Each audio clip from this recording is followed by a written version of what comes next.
belles dames, j'espère que vous allez bien. Naza bien par la grâce de Dieu. Dans la vidéo lelo, na tout ça la recette na vino ensemble. Le tout ça les ali fumbwa na soso. Donc voilà, na fumbwa nga on va comment vraiment fumbwa na biso ba congolais. Donc voilà, c'est comme ça. Ngami ko sono ba légumes na ba magasin na biso mo ba congolais. Na préférer que na somo ba magasin ba ndibu, na préférer pas na biso mo ba congolais. Donc ah dans na fumbwa nga mikolo vraiment nazo koka kolamba te nazo sala effort na lambaka donc nazo koka te na ndako pour makolo comme moi ko vimba, faut pas la forcer trop hein. Boyebi kaka moi ça dit ma force à trop te so mukolo na koki kolamba na lambi. So pe na koki na kolamba te ma belle to lieka te ke we et ça le loko te. Donc ah loko nazo sala na ki pensa pour ça fumbwa et loko nazo sala nazo po na fumbwa nga. Comme d'habitude, nous allons déplacer au awa. Alors, tozo salzaka kopona fumbwa kolongola mo bambuma mike makasa minene comme d'habitude avant que tolamba fumbwa na biso. Fumbwa nga na kolamba ngo vraiment simple parce que naza na posa hotelema mingi te na ko hotelema mingi te likolo nga gauche ezo sala nga vraiment passe. To na telemi mingi. Donc voilà, c'est ça qui nous sala effort. Na lambika rapide na silisi. Tolié. Donc on a poussé mindondo et belé te. Donc là on a la siko ezaka ko pona fumbo na kuna comme kolata sentir ya zemi parce que les boum na comme vraiment kilo. Na comme kolata sentir so na zo telema pona aider nga ke mwana akita makasi te. Ponga bana nga bazala mingi na matama. Donc il faut ka ta sentir pour aider nga pe na moni ke sentir yango ezo aider nga tona osala misala ndako. Donc voilà. Fumbo ngo za vraiment na ba salité mingi te. Et là on a ko sala na zubol na na ko tia fumbo na nga na mai. En attendant que to bando sala soso na ko tia fumbo na mai.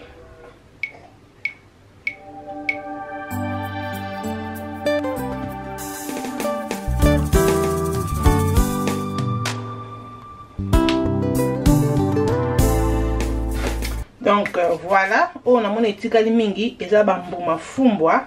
So na mina landela ba o wana nyuso na cha bambuma na nyuso na kata fumbwa ranga. Donc on eza ya kubwaka eloko na osala na cha mai na fumbwa et na otika ngo evanda.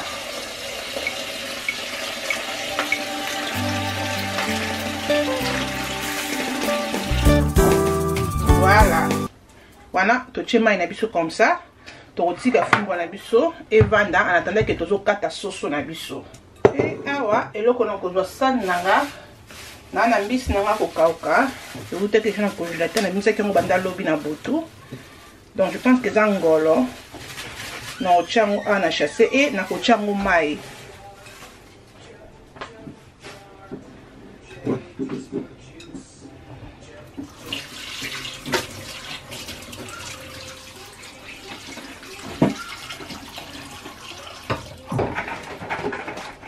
Donc voilà, je tiens comme ça. Na roti kango à côté. Ok ma belle, on a ce que tu kokota na soso pour na okata soso na biso. Et loko oyo na ko sala comme na lobi ke soso na ngi ko sala soso ya kotumba. Na ngami ko lia fumbo na makayabu mais malheureusement le na za makayabu te. So to ko ya na mo awa na sink. Voilà, ezali ka soso moko. Totumba soso na biso awa to longola soso to longola ba salité ya kati bomo na kandenge na sala ngo lokwaza na soso ko tumba akozala na vraiment eloko ebele o salate.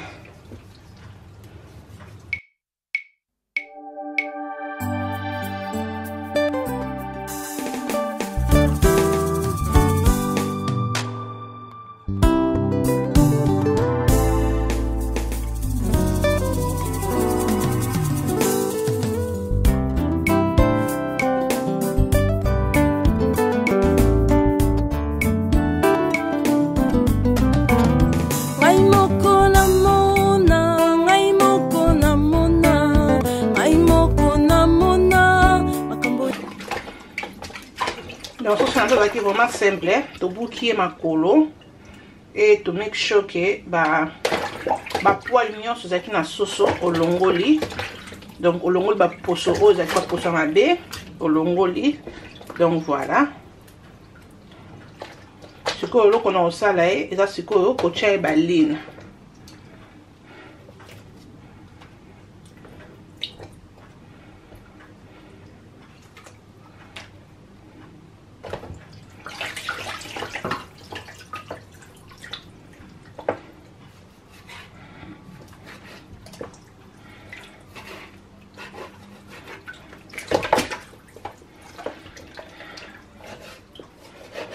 Voilà, soso na biso ekomi boye comme bomoni. Eloko on kosala sikoyo nazobwakela yango vinaigre. Natia vinaigre na ndambu ebele te et tokotia mai.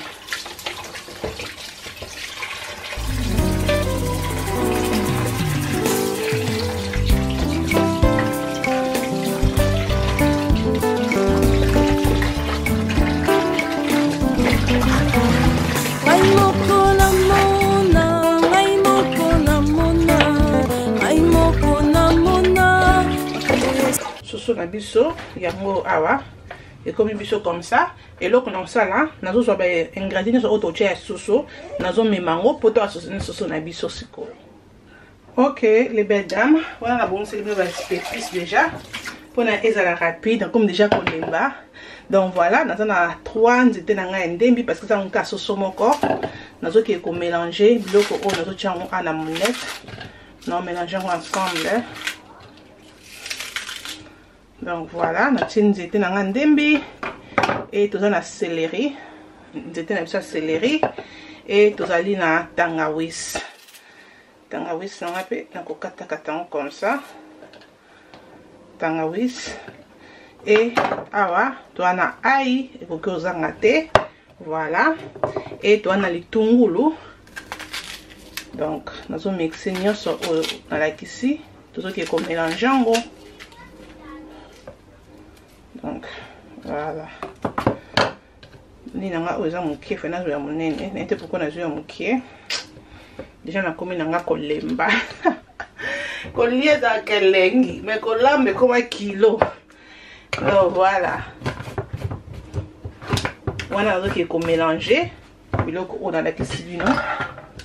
Après qu'on mélanger tout et comme un biseau comme ça et donc on a ça là on a déplacer mes pistes à côté parce qu'on a posé espace et pour les biseau au to nettoyer qui ngana bino c'est ça on voit comme donc voilà pour les biseau en yo to ko zo épices na biseau au to niki na bino on retient nyo sauté parce que pour les on a encore manquant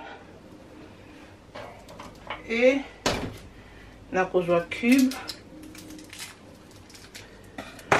maintenant ce besoin on a bien voilà et dans un cube manger au coach a bouillon sur lingi ya et un problème te mais vraiment na préféré ka cube na sauce kotumba et ça la kango vraiment leke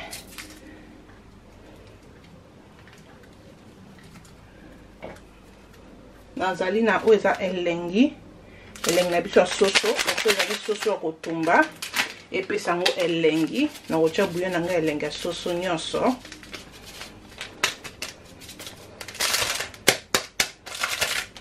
et soso na nga na posa te ke ezala pembe ezala couleur naturelle donc eloko na kosala na kotia o ezali aja.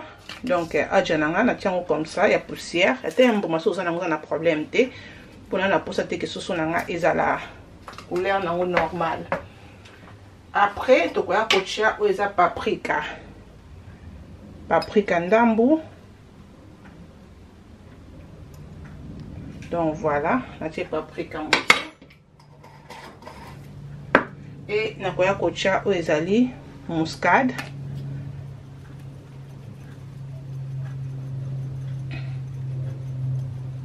Et na koya kocha ou eza citron.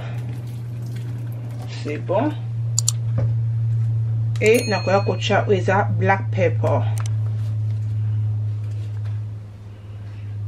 J'ai black pepper na biso ndambu, c'est bon. Et le kosko eza awa ko mélanger soso na biso et c'est mélanger très bien.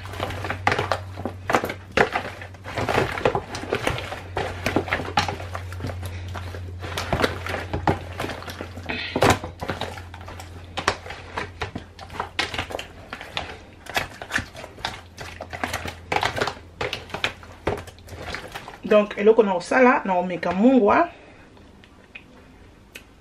na ngai c'est bon, mais na bakisa mungwa mokie pour loko na osala ngombala moko pour nga pe munoko na ngai koma ndenge koma na bagu omuna mungwa koki, mais muso alia bo mungwa ke koki te mungwa karaka mayele ke mungwa no eleka te, OK? Donc voilà, la tie mungwa na nga normal ndambu et épice na nga vraiment boy kitoko épice goût. Rien, il y a pour bakisa les sous alors. Donc sauce na biso et comme biso comme ça et l'eau comme ça sur bakisa na sauce na nga ezate. Donc comme ça pour na nga c'est bon, donc l'eau non ça na que ce que je nzungu qu'est-ce que lambe la sauce na biso. Ça la nzungu na nga oyo. Donc na rensango et na rejo poulet na nga. Oups. Tout tanzango ici. Donc là c'est que ezap flat hein pour la sauce non et du bien la position bien et na ko zoba épice na ko poka o etikaraki eloko na ko sala sikoyo to ko pango sango pona ke finu ko na ngevanda et awa boyebi ki matungulu na chaki yango nyonso te parce que ni monete zaki mukie na ko bakisa matungulu na nga likolo po etoka nango. Donc voilà, ce qu'on dit qu'il y a un sur ça pour bakisa matungulu boté, mais alors qu'on a ni qu'il y a un sauté, c'est ça qui n'a pas qui sont les colos et na tiena feuille et donc on a ça na bakisa huile. Donc na ko kocha huile un peu. Donc soso nanga eza ko tumbama.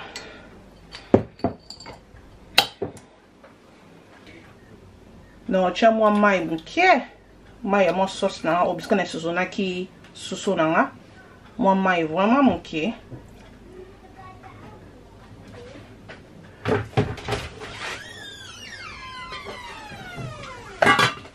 Donc voilà, on a un nzungu là, mais qu'on va on a de chaud. Quand on dit que ça soit makasi, to baksa toujours mai, mais pour na siko to tika nanu, so na biso ekota be pis otoche, après ne trouve ko baksa mai après, donc voilà. Après quelques minutes, parce que moi vraiment je suis vraiment rapide, na yo tala nzungu nanga. Donc je suis vraiment rapide. Donc nzungu na biso, c'est comme ça comme bomoni. Donc vraiment c'est bon. Vraiment c'est bon. Donc on ça dans nos baksama et comme bobi que là ce soit makasi, là ce soit peut-être ça ce soit makasi. Donc ce soit nanga, il faut vraiment elemba avant que la côte soit dans four. Donc voilà, donc tiens moi maï comme dans le lobby, maï nanga eza toujours na C. Donc voilà, donc on a biso et comme biso boy comme bomoni et na kotika soso nanga sikoyo et toka wana tozongela sikoyo o eza fumbwa te que continuer fumbwa na biso. OK ma belle, wana tozongeli fumbwa. Donc fumbwa nanga eloko na kosala na koloko evandaki nazolongola o eza ya likolo na kochango apo na sokolango. Biloko na so ba frite ka so bikolamba mbango esala ka eumelaka jana komdanga ko lemba. Jana komdanga ko lemba na moloko nzete te. Nzamba sala nga grâce biloko bimaka bien. Donc voilà. Oyo na otikango awa evanda po na boaka mai sunte mai wane ko wumela pone kita da loko na osala siko awa eza ko sokola fumbo nanga.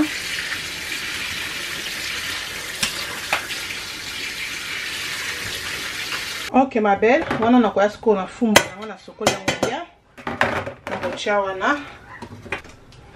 Donc voilà fumbo na biso yango oyo nde bomoni eloko tokosala sikoyo wana ba épices na biso ya fumbwa o déjà na bongisi. Donc voilà awa naza na aubergine, poivron na litungulu. Donc aubergine, poivron na litungulu comme bozomona et on donne que kucha sikoyo na nzungu na ngai on retient nyonso o na nzungu. Et awa naza na o ezali muscade. On tient muscade moqué. C'est bon. et nakotia oyo ezali ai.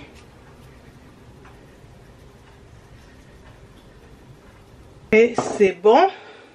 Et eloko nakotia oyo ezali bouillon na biso ya aroma.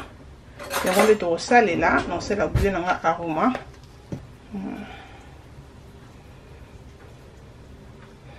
Natie bouillon nanga aroma. Et nakotia mungwa quand toyebi ke ezali eza fumbwa, fo mungwa eyokana, mungwa sala fumbwa, c'est bon. Et on a la tomate nanga tomate purée. Donc voilà, nakotia ndambu, nakotia nyon sauté. Donc bon, c'est bon. Donc on a tie katikati, na tie ti awa na tomate nanga, na tie katikati ya tomate. C'est bon. Et nakosalela mafuta ya mbila. Mutatuna kinga kila rose mafuta mbila no somba kango wapi. Nazo répéter mafuta mbila oyo na somba kango na Morrison. Nde bisika na somba kango. Na Morrison ba te kango 1 livre na 9 tolbaka 2 livres. Ozo na mafuta no bo bien ba vitamine comme bozo mona vraiment très bien pour na biso ça mafuta ya mbila bien protégé. Donc voilà. Za ba protéine pe ebele na kati. Nokotia mafuta na ngai ya mbila ndambu. Awa naza na pichard ya sauce plein donc sauce ya tomate te. Nakoza quelques 3 pichards na tia nyo sauté pour na biso okauka. Na tia 3 pichards na kati ya nini na bia fumbwa na biso. Donc voilà. Webi ki moi si ton na cuisine maboko za toujours propre. Vraiment beaucoup na ngeza bien. 4 pichards. Donc boipo nanga c'est bon. Et loko oyo kolanda eza kotia seulement mai. Na kotia mai nanga déjà ya moto. Na kotia mai nanga ebele po yango nde kosala ke biloko oyo na tie elemba. Avant que tu kotia mbisi na biso ya kokauka et tu kotia mwamba na biso. Donc tu as des biloko oyo to kotia mbisi ya kokauka na mwamba nde etikali. Mais avant que tu tia mbisi ya kokauka na tia mwamba nanga na kotia d'abord biloko nanga oyo na moto et to kata pour 20 à 30 minutes après tu ko bakisa biloko oyo etikali. Donc voilà. Na fini qui comme ça to qu'est-ce qu'on a réchaud. Et na nzungu na tie nzungu na ngai na moto et awa tokotala siko soso na biso. Moto. Donc eloko eza awa na koluka na tourner encore soso nanga. Donc le na tourner ki ngolo na koluka soso na tourner soso.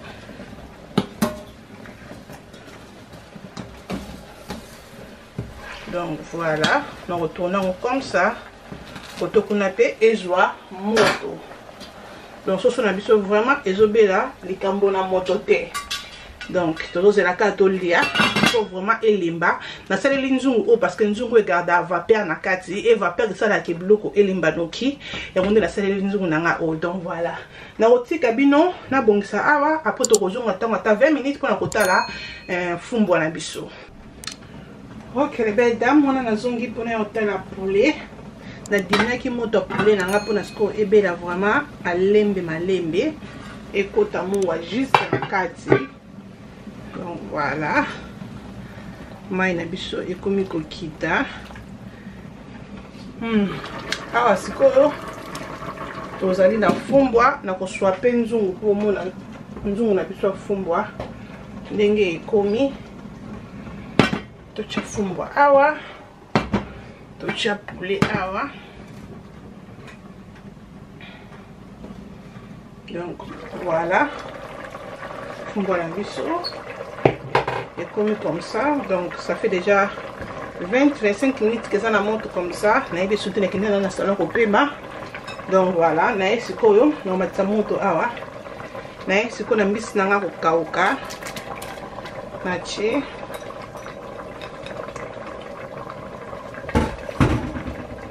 biso kauka et awa tozana mwamba yango mtesalaka ke fumbwa ekoma fumbwa. Donc ngana nalia fumbwa boite sans mwamba nalia ka fumbwa avec mwamba.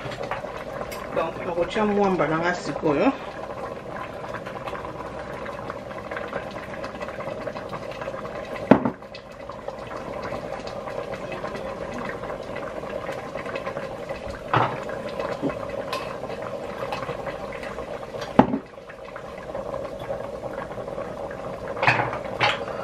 Ok ma belle, eloko mosusu akobakisa na nzungu nanga oyo afumbwa eza te. Eloko na kosala na kofinika ngo et na kotika ngo etoka pendant 15 minutes na mota makasi. Ça dépend de réchaud nangi salaka, peut-être 10 minutes pour réchaud nangi salaka mbango. Après 10 minutes nde na koya qu'on a diminué moto nanga na 4 et na komi toujours ko balosa ngo pona ko sala sir que fumbwa nanga ebela bien.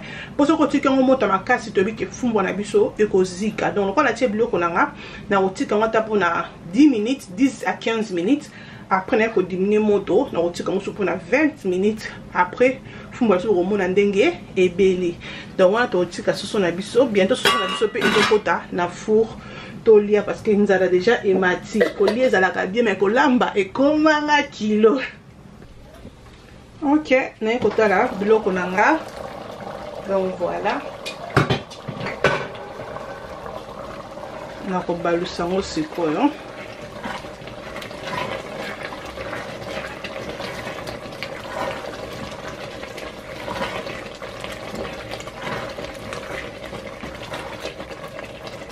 Bakisa mo mai.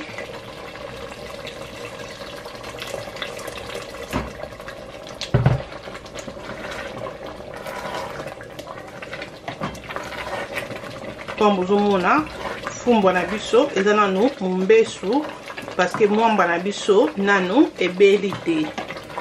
Donc comme ça c'est bon. Loko na tourna ngo boye eloko na kosala na kotika moto nanga na 6 te na tia moto nanga na 4. Pour la personne qui est bloquée dans la ezika, na tiens moto nanga na 4 et on va toujours wana pona na cheka kango. Donc comme ça, c'est bon et soso na biso pe na fongoli four. Non ça la four à likolo, four à 7 pour la pour ça ebe le kwa na makala. Donc la fongoli four après na okota soso nanga bientôt tozolia bientôt. OK ma belle, on a quitté ce poulet. Ça fait déjà presque 1h30 que poulet nanga zaki na moto. Donc poulet nanga c'est bon. Siko elembi dans la bakisa qui na mai to na moni ke elembi ta toujours ko batisa mai comme d'habitude. Siko bon mona vraiment que poulet nanga elembi donc pour nanga boy c'est bon a eza kota mikuwa mais kota misuni soko che ozo mona ke poulet na yo elembi. Donc eloko na ko sala na ko longola ngo siko na nzungu. Donc voilà. Te ko chango awa. Et ça n'a pas de gens nzala. Ma belle, n'a pas de nzala. Et vous savez comme si on a encore pour anini, oh? Eh, Yesu. Zambe. Non, le sauce na biso. Donc, on a qu'on voit qu'il a ngo. La poulet na biso comme ça, va qu'il écoute dans la four. Comme on a essayé de lancer la four, il y a l'icolo. Non c'est la four à 7 pour four à ça na mona le ko ka usango mais four à likolo ezobelisa ka likolo ezobelisa pe na c'est donc voilà. Donc to tiango comme ça et tozo kende sikoyo ko tiango na four. Donc au lieu de liango comme ça ya na on peut na problème parce que ce déjà ya kobela so ça na pressé au collier comme ça sous un makala na yo opelisi makala no tiango likolo makala yami biso toza makala te to tiango pe likolo four pe ça la pekaka yami. Donc voilà et beli vraiment bien. Donc rien à dire comme pour mona, rien à dire et beli vraiment kitoko. Donc on a makala te likolo four et na seulement matungulu nanga vite fait pour na voir que là on peut en servir en kana sani oyo na voir que dans likolo soso. Donc rien à dire, soso na biso eza ya kolemba pe soso na biso ebeli kitoko ekauki makasi te. Donc ebeli vraiment kitoko na couleur nango kitoko makasi. Donc voilà soso na biso yango comme ça. Donc rien à dire, vraiment simple mais kango okozala décidé. Donc voilà, alors vraiment final la fumbo na biso yango yo. Final nango vraiment yango comme bozo mona. Donc rien à dire. Oh, vraiment finishing nango vraiment c'est comme ça. Donc rien à dire fumbo nanga naza vraiment cassé vraiment cassé de vous montrer comme ça na quoi na bloc là bon mon ndenge parce que moi je suis vraiment cassé et naza vraiment na nzala. Donc bloc on a biso na ko chango comme ça. Pour mon ndenge et bimi pour nga vraiment nalembi décoration lelo kozala te parce que nalembi. Donc voilà, eloko nini oyo esilaka te, eloko nini esilaka te. Awa nazali na kiemba nanga, naza pe na kwanga comme na lobi lelo tolia semoule te. Donc lelo tozana comme ça. Donc awa toza fumbwa na biso comme bomoni ma belle sœur ino longolo na nzungu te parce que la rose a lembi. Donc moi na pe a lembi pour excuser vraiment. Fumbwa na biso c'est comme ça. Et awa toza na soso na biso otosali na bino soso na biso yango yo. Et bien mais vraiment simple quand tosali na makala mais na makala te tosali yango na four à likolo et tokolia biloko na biso na makemba na kwanga. Donc recette na biso lelo ezalaki mingi fumbwa na biso na poulet na biso yako tumba. J'espère que vidéo oyo esepeli sibino, j'espère que recette oyo ebakiseli bino un plus na bandaku ko bosana te ko aimer ko zala abonner ko partager pour me donner na souffrir pour na sisa ko lamba biloko oyo boyebi te emelenga kaka vidéo e ko sala nga bien makasi. Donc tika commentaire na se ko sala nga bien mingi zala abonner na la rocho e ko sala nga bien makasi. Nzambe azala na biso, nzambe abomba biso, wana tokutani mukolo mosusu tina te ekomi na tina. Bye.